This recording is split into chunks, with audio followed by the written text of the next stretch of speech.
Ninashukuru kwa kupata fursa hii ni jambo jema zaidi sana wakati wa sasa, at least kuwapa watu tahadhari kwamba tuna mlipuko huu wa ugonjwa wa mpox.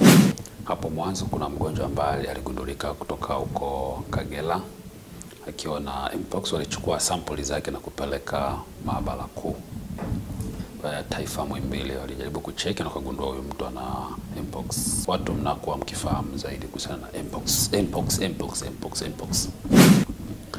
Mpox ni nini? Kwa kawaida dalili za ugonjwa huu umegawanyika kutokana na hatua, zipo kama nne. Lakini kuna swali tunaweza tukajiuliza sisi wenyewe. Je, huu ugonjwa unaambukiza? Na je, kama unaambukiza, unaambukiza kwa njia gani?